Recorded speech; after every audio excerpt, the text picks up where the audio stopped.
Padre, siguiendo con el tema,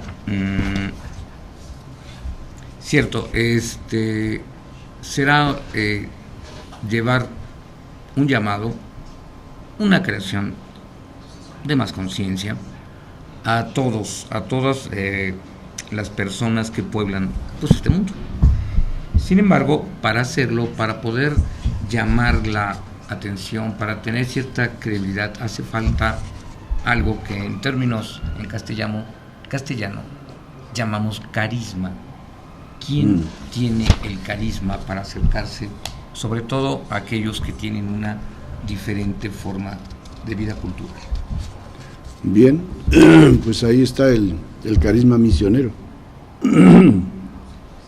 Ese carisma misionero decayó mucho en la Iglesia a partir del Vaticano II. Antes a nosotros nos educaban con ese carisma misionero, de tal manera que la mayoría de nosotros en el seminario, desde el seminario menor, ya teníamos ese deseo y ese ideal de ir a países donde pues realmente fueran misioneros, donde había que evangelizar y había que establecer la iglesia, que es, por decir, lo que es estrictamente ser misionero, es donde un cristiano va a predicar el evangelio y a establecer la iglesia. Bueno, de ahí también hay otro sentido un poco menos estricto o menos riguroso, donde hace falta sacerdotes o hace falta ayudar a esa iglesia que todavía se está estableciendo y necesita ayuda de fuera. Entonces, en ese sentido, pues en el siglo XX hubo un éxodo admirable de Europa, particularmente los países más católicos como Francia, Bélgica, Suiza, Irlanda, España, mencioné Italia. Sí. Todos estos países que son tradicionalmente católicos, hubo un éxodo admirable, y modestia aparte, España ha sido el país con más misioneros. Vocación, misioneras. Con más misioneros, no solo vocación, más misioneros en el mundo en el siglo XX. ¿Sí? Andábamos por los 25,000, creo. ¿Qué cantidad? En el extranjero. Entonces eso se sentía, se vibraba, ¿no? Y cuando ya, tanto así, que había diócesis en España que no ordenaban a los sacerdotes diocesanos si no estaban dispuestos a ir a un país extranjero, particularmente del tercer mundo, América Latina, África o Asia. Entonces, ahora, después del Vaticano II, eso decayó, vino una crisis en todos los sentidos, que fue una crisis social, una crisis religiosa, política también, pero políticamente fue más bien para mejorar, en el sentido que se pasó de la crisis de la democracia. Pero en lo social y en lo religioso, pues ya ves que hubo una especie de desmoralización, ¿no? De una especie de libertinaje, de que todo se vale, y cuando el Vaticano II pues nos proclamó una doctrina o una teología en la cual pues ya no se veía a la Iglesia como la única barca de salvación en la que había que entrar para poder salvarse, sino que era, pues como lo quisieron decir entonces, era como el medio de salvación, el sacramento de salvación, de tal manera que la salvación se ofrecía al mundo a través de la Iglesia y podía llegar de otras maneras, ¿no? De tal manera que nadie se le excluía de la salvación, fuera cristiano o no fuera cristiano, ¿no? Entonces eso obviamente que hizo pues decaer el espíritu misionero, ya no se veía la necesidad de ir por ahí a evangelizar, porque como casi hasta el siglo XX estábamos teniendo la mentalidad de San Francisco Javier, de que había que bautizar a los niños para que no fueran al infierno, ¿verdad? ¿Cómo no? Y entonces, pues con esa mentalidad, es una mentalidad fundamentalista que no podía ya funcionar, y afortunadamente se superó con el Vaticano II, y de ahí el espíritu misionero pues ha ido a través de un cambio muy fuerte, de tal manera que hasta hace pocos años, en el documento famoso de Aparecida, que fue la conferencia de obispos latinoamericanos en Brasil, pues se proclamó fuertemente que todo cristiano era discípulo y misionero, ¿verdad? Y de ahí se ha ido pues tratando de explicar y de insistir, ¿no?, sobre cómo todo cristiano tiene que ser misionero, tiene que participar en la labor misionera, que en este caso es casi sinónimo de evangelizadora.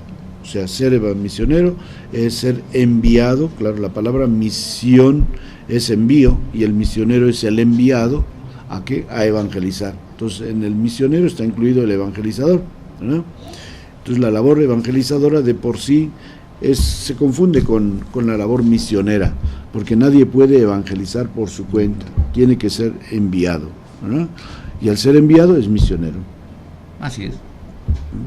Entonces todos participamos de alguna forma, que si tú trabajas en una parroquia y eres catequista, eres misionero, porque trabajas bajo el mandato que el párroco te da. Y si quieres en esta cuaresma salir a leer la Biblia a las calles o a hacer una práctica religiosa como el Vía Crucis, pues estás evangelizando y eres misionero, porque tienes que hacerlo en comunión con tu párroco o con el que esté al frente de la comunidad cristiana, que eso es muy importante. O sea, no esto también lo menciona el Papa aquí en el número 113, ¿verdad? Dice: nadie se salva solo, esto es, ni como individuo aislado, ni por sus propias fuerzas. Esta salvación que realiza Dios y anuncia gozosamente la Iglesia es para todos, y Dios ha gestado un camino para unirse a cada uno de los seres humanos de todos los tiempos. Ha elegido convocarlos como pueblo y no como seres aislados. Padre, aquí también surge entonces un concepto que hay que tomar siempre en cuenta. El objeto de evangelizar, de llevar las palabras de Jesús a todo el mundo, no es con el objeto necesario de que se convierta al cristianismo, pero sí es llevar una buena nueva de que el ser humano tiene la posibilidad de ser feliz en este mundo, que eso es salvarse.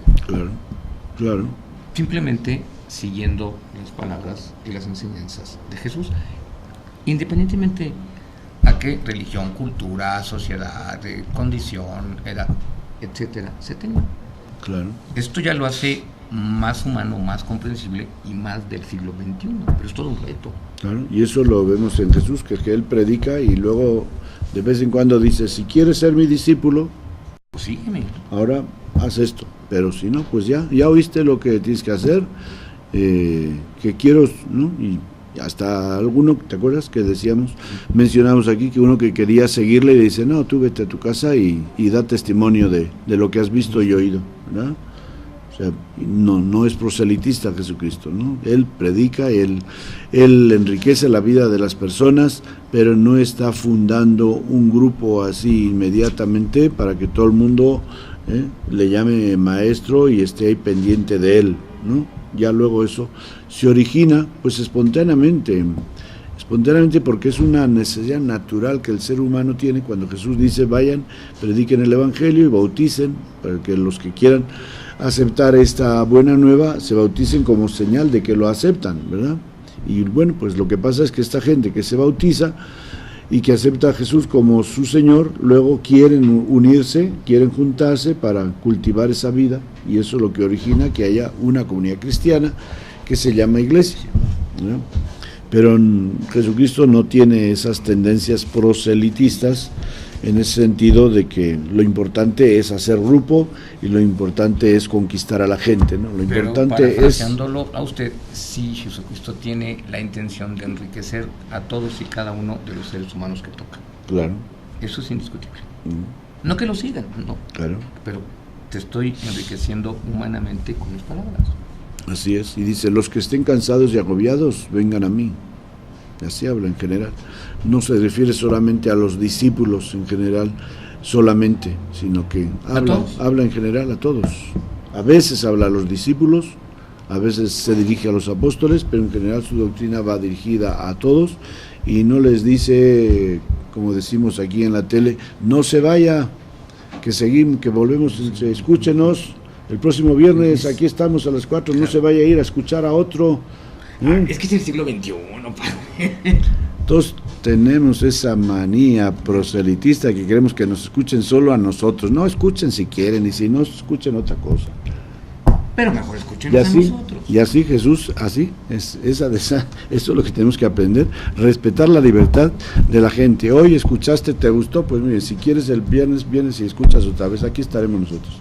Cómo no. Bueno, padre, me dice Irving ya, clic. Bueno, ya escuchamos al padre y los que quieran, aquí vamos a estar dentro de 8 días.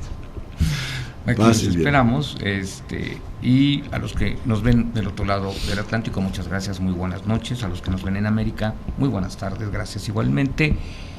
Les recordamos, como siempre, paz y bien. Paz y bien.